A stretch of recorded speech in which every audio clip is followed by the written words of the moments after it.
welcome to my mini vlog here in Norway. And for today's video, pasukin ko ito Oslo Street Food dito sa Norway. Dahil nga nagutom ang mga tea, naisipan namin kumain o maghanap ng restaurant na may ramen. So ayan, nakakita kami ng tindahan Korean food dito sa loob ng Oslo Street Food. Matatagpuan yan dito lang sa dulo. Dire-diretso lang kayo. Tapos pagtingin sa dulo, makikita ko yung kimchi Korean food. So ayan ha, nag-order kami ng 2 ramen, isang kimchi at isang bampipi. So sobrang sarap ng pagkain nila dito guys. At sulit kasi ang dami nilang serving. So talagang 5 kami yan, pero naghati-hati lang kami sa 2 ramen kasi nga ang dami, hindi ko kayang ubusin yung isang buo niyan. So naghati kami ng sister ko.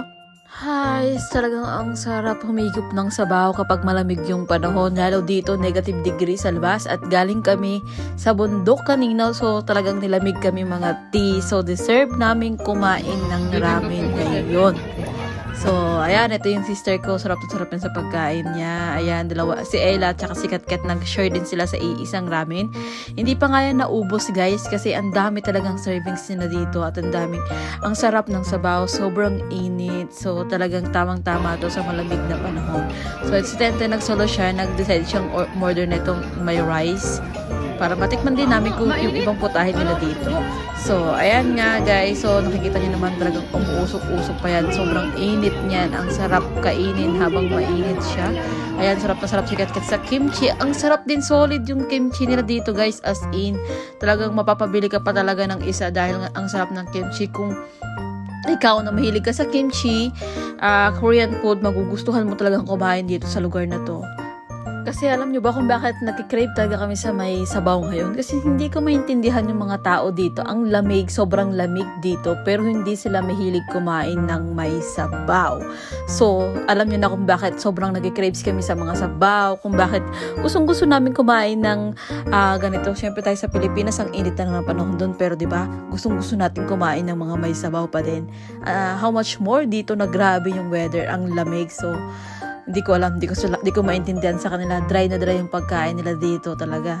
So, good thing dahil may mga restaurant o may mga kainan na ganito, mga Japanese, Korean food na pwede nating puntahan kapag gustong-gusto nating kumain. At syempre, minsan lang din naman namin maisipang kumain sa labas kasi minsan mas prefer talaga namin magluto na lang sa bahay kasi nga mas mura at mas makakatipid kami. Household food din tayo.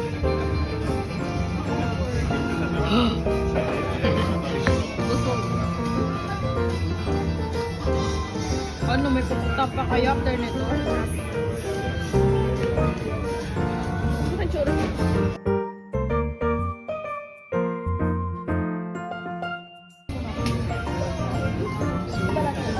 Masyadong marami yung servings nila tsaka malasa. So, pati yung kimchi masarap na. Susunod, itatry naman namin yung Japanese. Kimchi, ang sarap mo. Ayun, sayo. Wala pong ano dito. So, liquid your own plate, throw your own ramen. Yun lang muna sa ngayon. Thank you for watching this video and see you again on my next vlog.